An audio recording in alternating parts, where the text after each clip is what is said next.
The final series of Worlds play-ins is Unicorns of Love versus Splice, two names that are synonymous with European League of Legends. For the first time ever, Vizicachi is competing at Worlds, and he made a name for himself wearing the UOL jersey, playing 226 professional games, waving their flag.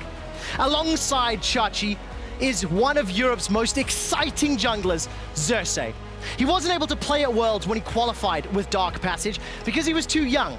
But his performance was strong enough for UOL to import Xerxes to the LEC, and today he stares down the barrel of the team that put him on the European stage. Splice and UOL competed against one another 26 times, and the only time they ever faced off in a best of 5 was the regional qualifier finals in 2016.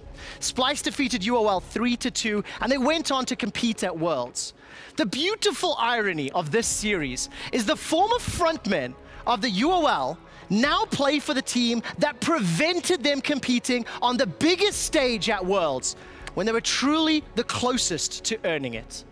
Mr. Splice, the franchise player Cobby, is the only remaining member of the team that stopped Chachi and Xerxes competing at Worlds in 2016. He is still on Splice, and these former enemies are now allies, as Cobby and Splice are the favorites in today's series. Former UOL friends Chachi and Xerxes are looking at the org that they called home and the coach that believed in them in a do-or-die match that will live on in history. This is not an all-European best of 5, not anymore. This is the LEC versus the LCL, and only one can be victorious.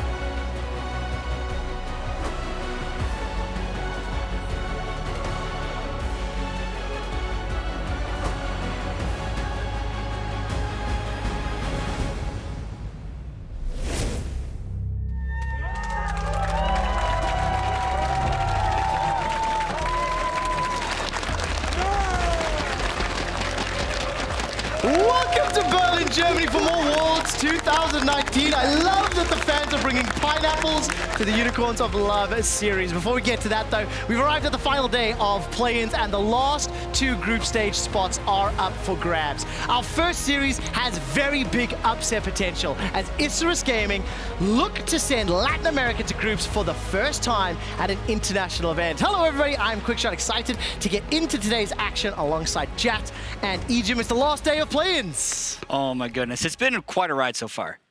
The results, the surprises. Have you enjoyed the journey thus far, Ejim? Yeah, 100%. First time. You know, it's been a bloody good time, and upsets all over the place. I don't think anything's going as planned. Yeah, we say that, but then all the Pool 1 seeds have done nothing but top their group and win their best of 5s. But don't you think it's fair to say the manner in which they topped their group? Completely unexpected. It's been a journey getting there, but maybe it was the expected destination. Let's explore that journey for a moment, because yesterday, LCK and LCS, their number 3 seeds, they were promoted to group stage. As Jat has already alluded to, it wasn't necessarily in the manner that was expected. Damwon lost a game.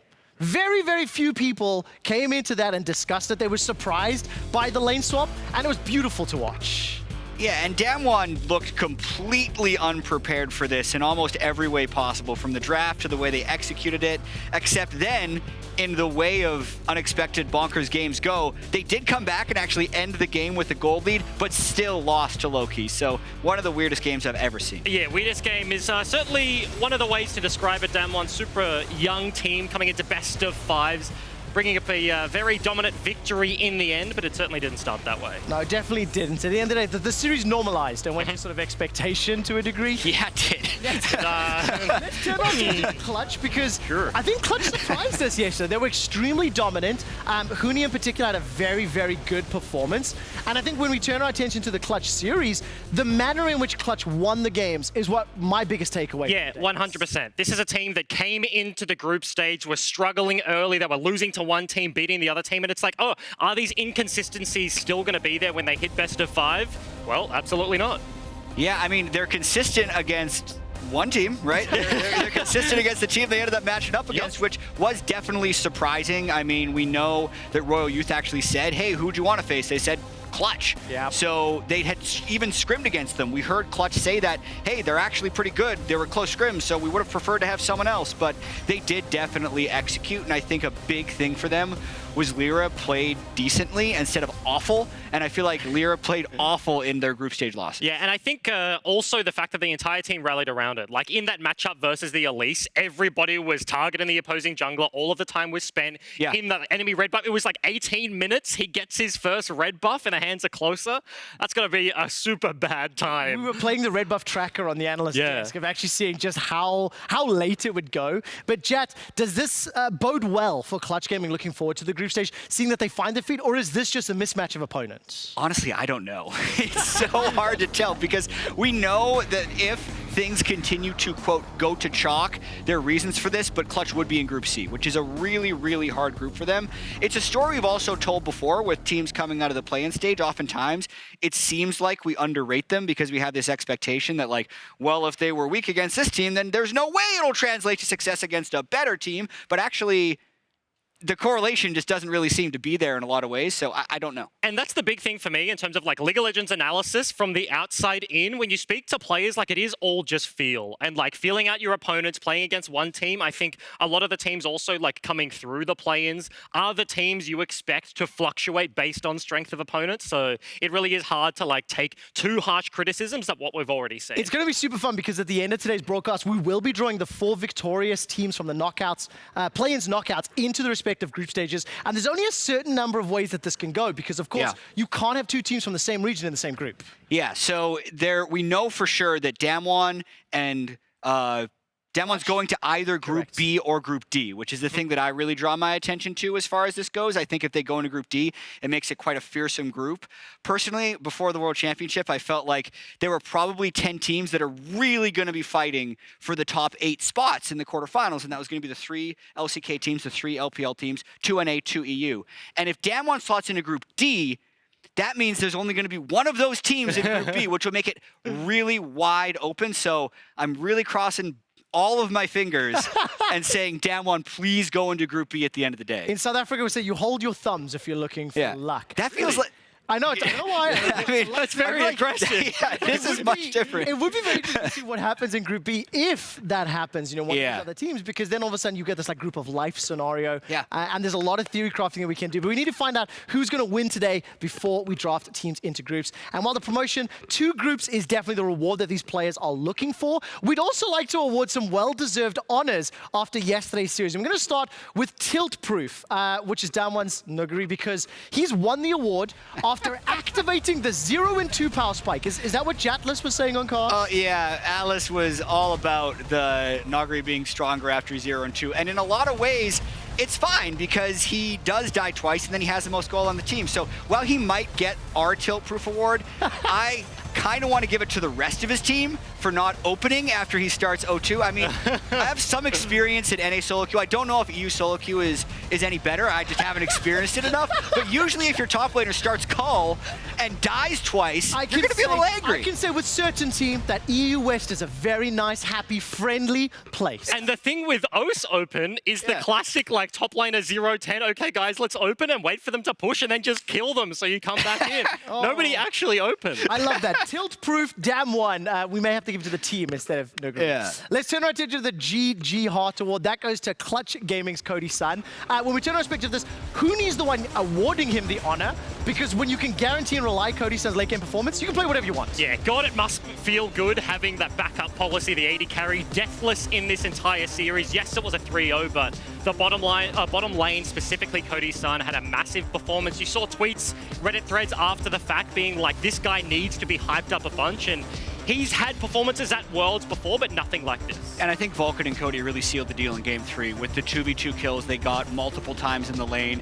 This was actually after they'd already been able to get a kill earlier on in the laning phase. So they really took that last game into their own hands. It was a beautiful series to watch. I think all the wins were sub 30 minutes from Clutch, and Cody's son, he gets the GG hot. Right, we got one more award. It is great shot calling. This is going to go to whoever decided the low-key lane swap, the double demolish. And the award has to be given to Ender. Not only did he predict it in an actual factual way, he then went on to rant about it, and a lot of what he said came true. At least half. Like, at least half of what he said. But really, I do feel like a lot of it does go to low-key for having the guts to pull out a lane swap on the world stage against Damwon and then make it work. So you could tell Damwon wasn't prepared for it. You could tell this was very well drilled from the low-key team. They had a lot of successful stuff happening. They gave Trist really more gold than I've ever seen that early in the game. And I actually would challenge, I couldn't find it myself, our stats people couldn't find something of when a Trist has been that more fed that early. I don't have the best way of saying it. He was mega rich. I was also debating with the analyst as guest on the day whether on the statement, when was the last time a Korean team lost to a lane swap, was going to be a fair statement to Back when lane swaps happened and it was a Korean team who beat them with it. Well, there you go. But it was really fun to watch, and like that game was crazy because despite the huge advantage that was generated early on, still kind of lost in the mid game. Needed to have some drama at the end to pull it back, and there is our play-in knockout stage day 1 award ceremony. We do want to move on and talk about that lane swap a little bit more, and Egypt's actually going to break down some of the nuances that made it work. Yeah, absolutely. It's not a strategy we've seen for a very long time, but we will take a look at the what, how, and why of what Low-Key pulled out to get their upset victory over Damwon. So history-wise, Jack kind of alluded to it. Lane swaps, they have existed before. It's not a new thing, but is kind of new in 29 League of Legends. And the reason for that is the fortification of turrets. Top turret is just straight up tankier than the stuff on the bottom side of the rift. So in terms of putting your bot lane up there, it's just harder to take plates and harder to take down those turrets. So the goals of a lane swap traditionally were to hide weak side lane matchups. Noguri on his signature Vladimir into an Ornn. That's exactly what you want to get yourself away from. And also to accelerate a carry. In this game specifically, it is going to be Celebrity on that Tristana. He goes top, gets a bunch of gold, as Jack was alluding to, and then is taking over this game. And we'll take a look at actually how this one starts, right? Low-Key, specifically on the blue side, have an easier access to this top side invade. They walk in, Canyon has to lose his red buff, he has to take a really long path down towards the bottom side of the map, and that does force the split. So top side of the map is going to belong to DNK, bottom side of the map is going to belong to Canyon down there, and this is where your life as a top laner traditionally got super annoying, super frustrating to play against, because you see the Gragas just going to walk up, clear some camps. Top lane TP's down to catch that wave, and they're just starting to pressure out the turrets. And these top laners now being denied gold, trying to catch as much XP as possible, is really the name of the game for them. And the last thing I will note is it isolates the mid matchup. New TF with the Triforce build, he's a little bit tankier, but he is exactly the kind of champion that just gets to sit in his lane, get to that level 6 mark, and that is exactly what you want to see. And so this is what happened early. The dive comes through, gets a little bit sketch, but let's fast forward. Let's look at where we ended up in the mid game. I mentioned the goals were to get towards Tristana having those items, and we'll take a look at exactly that. Celebrity had a monster performance here. You can see the difference at 10, difference at 15. I think it was like 8 minutes and 11 seconds where they push top, break that turret, or get it down to 1 plate, push bot, do exactly the same thing, and he's 2k over his opponent. And his opponent is a Garen. He's a Tristana whacking turrets the entire game. Garen is just doing nothing, and that's exactly where Low-Key wanted to be. The team fight items, they get the rapid fire, they get the IE, they get that spike of gold onto the crux of this composition, and then that looks good. And let's take a look at the compositions, right? We've talked about lane swaps just in terms of general stuff, but we've seen some champions here that we haven't seen in a long time. Ornn is the big one I want to point to first. He's not that good right now in terms of a blind pick top lane. Noguri getting Vladimir with Klepto is possibly his dream scenario, but because of the lane swap, he just becomes an econable top laner tank. He's hard to dive. He gets tons of value from XP, even though he's being starved of gold, in upgrading the Trinity Force, in upgrading the IE. And the IE, right, Tristana, she is the crux of this composition. We'll bring up the runes on your screen as well, because when you think of AD carries, turret pushing, there is the Jinx, but the Tristana is really the main one. The Satchel Charge, you just right-click, Demolish coming through, optimizing the build somewhat, and then you have the double Demolish there with Shen. He's an Aftershock support player. It's not something you don't expect to see him pick up, and it stacks even quicker when you're looking to push those turrets. And that's kind of just it. They push in the early game, did a big boon of gold on the Tristana, and yes, the game at the end kind of started getting away from them, but you have to look at it, right? Like every time the VCS has done well internationally, it has been through a unique strategy like this, and it resulted in Vietnam's first win over the LCK on an undefeated Damwon Gaming. Now, will we see more lane swaps as Worlds 2019 plays out? That's the question I pose both of you. We could. Yeah. We absolutely could. I think after seeing it work like that with that big of a mismatch, I think I would be surprised if we didn't see at least one. We have a lot of games going. We know there are going to be a lot of lopsided matchups, and if a team takes the time to drill it, I think it can absolutely work. And the one point I want to hit on is that the best teams in the world are no longer static. We have the IGs, we have the G2s, like everybody coming in and their previous successes have been off super dynamic gameplay. So I could see one of the world's best teams looking at this being like, hey, that's pretty cool. Because that game obviously didn't get finished out super cleanly, right? Yeah. All credit to Damwon for bouncing back, but at the end of the day, it was a victory that was picked up for the VCS reps. Let's turn our attention to today. The action gets going with HKA versus Isurus Gaming from the LLA, and that'll be followed by that best of 5 between the Unicorns of Love and Splice. So a lot at stake. Let's talk a little bit about that Splice versus UOL matchup, as we won't have as much time later in the day. It will be before we jump to that's right. It'll be UOL versus Splice. European representatives, they came out swinging. They lost some steam between day 1 and day 2. So, Ejim, let's talk about Splice and the day-to-day performances that we saw. Yeah, I think you're definitely correct in that assumption, right? They are a team that can be super interesting. One of the slower ones coming into the tournament. Like, you watch the LEC and that's exactly what you expect. And the slump was there, but we've seen teams already bounce back in the best of 5 stage. So what do they show up like today? Yeah, and I wonder if they're going to default more towards the type of team we ended up seeing in the LEC, which is going to not be an incredibly active team early on in the day. And I think even though they did build up a lot of confidence in their first day of group stage, which was day 1, in day 3, there's a chance they lost some of that confidence. And if they start this series shaky, there's definitely some room for an upset. Now, their opponents, Unicorns of Love, definitely an interesting group. They managed to be clutch. They lost to Mammoth. That was the rock, paper, scissors group. Unicorns managed to make it in the tiebreaker. They stepped up.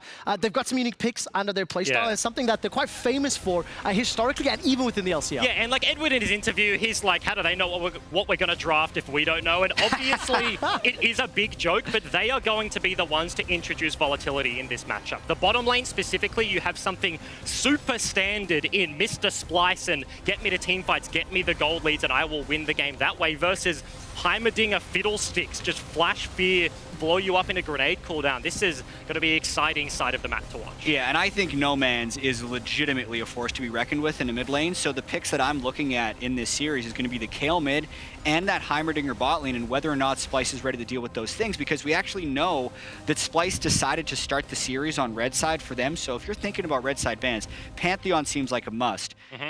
Syndra? Qiyana oftentimes seems like a must, though, just because we've seen UOL succeed with that as a jungler. Syndra is another one that they would want to play bottom lane because they like made his bottom lane. It does mean that Splice is probably going to need a way of actually dealing with one of these champions on the Rift, and I think that's potentially a problem, because I think No Man's Kayle could be a very big pick this series. I also think the Qiyana from a Splice perspective is also an important pick. Not only have we seen UOL use it, but Xerxes used it particularly well. Humanoid added some really great assassin performances to the end of the season when he was stepping up for Splice. So draft could be insanely crucial as this game is going to play out. Egypt, we are looking a little bit forward into the day. So what are the other danger man? We saw a pineapple from the crowd, from Nanasik, and we've not mentioned him yet. So what are expectations of his shoulders? Also, like, I love that. That's actually hilarious. Like, getting a pineapple into the venue, he's holding it above his head. I just imagine them going through security, going like, this is important. This is for the player. Hit it with a metal detector, and it's like, no, it's just fruit, man. It's but more fine. seriously, about his play in particular and what he could do to disrupt Splice. Yeah, I think him and Xerxes are much like the opposite junglers, right? Like, he's super proactive in the early game, like coming out swinging. He often goes for risky invades. It's not a surprise to see him against priority. Just look for like a cheeky steal away and stuff like that. So for UOL coming into this one, like, he's going to be the big man to watch. Yeah, and I'm looking towards the bottom lane because I think that's where Splice ends up winning a lot of their games. Kabe has been such a big late game carry, and the question will be whether or not Unicorns tries to play that straight up, because we've already seen the Heimerdinger, we know the Syndra exists.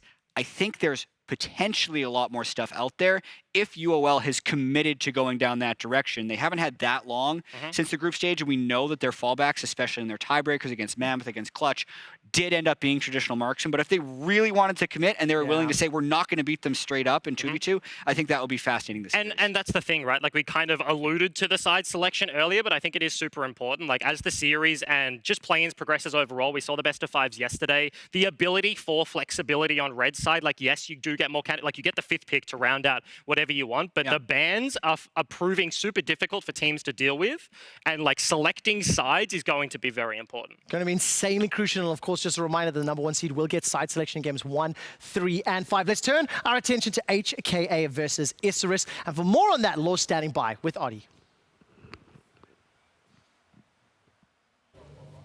Thanks, guys. Laure here, and joining me right now is Audi for Isurus Gaming. How are you doing, and how did the scrims go lately? I'm doing fine. I think the scrims are going good, and we have a lot to show in this game. Let's talk about the confrontation, because Nuki got picks. I know that Crush played a lot of Lee Sin. Do you think you could focus this pick? Either you play it or you ban the champion, maybe? I don't think his Lee Sin is going to be a problem. I think we have a lot of chance to just counter him. So yeah, we don't think that his Lee Sin is going to be a problem. Gotcha. So which champions should you be careful about? Maybe Kiana is probably a pick that they can first pick, but we have a lot of confidence that we can play against them. So we just gonna be sure that they don't snowball. All right. Well, if they do pick, right? All right. Looking at game time, I saw that you average 43 minutes game time when HKA averages 33 minutes. So tell me about your game plan to the mid game and late game, because it takes you guys a long time to close out games. I mean, that game against Japan, it was kind of messy because we didn't want to risk a 50-50 Baron. So we're just going to go all for it, win or die. So yeah, I think the game is not going to prolong so long as that game. All right, so tell me your expectations for the series. You win, of course, but... I think we're going to win. It's going to be a close match, I think, the first 2 games. But if we want to, it's going to be 3-0 or at least 3-1. All right. Well, I wish you good luck on that. Thank you very much, Audi, for the interview. Now back to you guys. Thank you very much, Lauren. Welcome to the analyst desk. I would like to welcome Teal Wolf for joining us. And thank you very much for coming to help us out for this game. Appreciate it, man. What do you think of the confidence there, saying we're going to win 3-0, maybe 3-1? Or 3-1, yeah. I think it's good to have confidence. I think it's really important, especially in play-ins. Usually the confidence in how a team feels is what brings you in and brings you in with your A game and allows you to win. So it's good to be confident. I don't think it'll be a 3-0, but I do think it will be a 3-1, 3-2. Yeah, I'm somewhat in agreement with it's going to be a long set and a long best of 5, not just long games. But I think it is interesting that the interview is also with Audi. Coming from the first day performance, he's literally tweeting I solo lost us this game, it's been a disaster. And then the bounce back to the no, it's a 3-0. They're chilling, it's fine. It'll be very chill. Let's talk a little bit about Audi and sort of expectations for his performance today. One of the reasons we have Teal Wolf joining us, of course, one of the first, if not the first, exports out of Latin America, if I recall correctly. I think you have that title. Yeah. But let's talk a little bit about what you're expecting from Audi and what you've seen from his group stage play and what you'd like to see today. So I think he's always been a really good jungler. Individually, he's probably one of the best junglers I've ever seen. He always has issues translating that into a team game. So I'm kind of curious to see if he's going to be playing the game where he actively looks to make ganks, makes plays, or if he's going to look to just shadow and follow his teammates and follow a team plan. I think it would be better for them if they do that and they avoid skirmishing versus a team like HKA. So it depends on that, really. Let's talk about HK a little bit, because as far as Isurus are concerned, HK was probably the best draw that Isurus could have hoped for. When you look at the opponents in the group. So what are the chances? And then, as Teal Wolf has already alluded to, in terms of the strengths and weaknesses of the respective teams. Yeah, I think they are fairly similar. Law was alluding to with the question, they do go to long games in both of them. These are both the teams that have now played Quinn top as well, kind of funnily enough. But at the end of the day, transition is the big word, right? Whatever happens in the early game, I think there is going to be be like a key focus on what happens around Baron. Like how many Barons does it take you to close out a game? What happens in the mid game? You mentioned specifically like Isurus might not want to play early game skirmishing style versus HKA. I could agree with that. Just slow it down a bit. But from the other side, like introducing volatility for a lineup like HKA, look at the top side of the map. Like 3Z, this guy is like one of like the shies of the world, right? Maybe not to the same caliber, but the same style of gameplay of like the knife's edge, just like forcing things, whether they are super risky, and going towards that to build leads could be it. Now, we've talked a lot about some of the late game expectations, T-Wolf, and you've mentioned it already, but when we were talking about the late game times or the longer game times, what is your expectations for how these teams are going to play and then how they're going to close out? So I think the way the games are going to be closed is usually probably a fight at a neutral objective, whether it be the second Ancestral Drake or the second Nash. But I think it's really important that these teams come in with the mindset that's needed to play a long game. I don't think that either of the teams getting a lead in the early game will be able to close the game. So I think if they find a way to either play a good side lane or find a good way to group up and fight the objectives they need to fight, set up traps, good flank TPs, I think that's the way they're going to win the game. Now, what's your take on Warangelus? I want to dive into one specific player. I think you've played against him in finals before as well. So knowing your history and seeing how he's performing on the big stage, we have been impressed. Have you? Yeah, I mean, I'm really happy with how he's played. He's a player that plays with a lot of confidence. If he's confident in his play, he will E-forward with Ezreal. He'll generate those plays. I just feel like if his team that day does not follow him, as good as he looks, he can also look bad.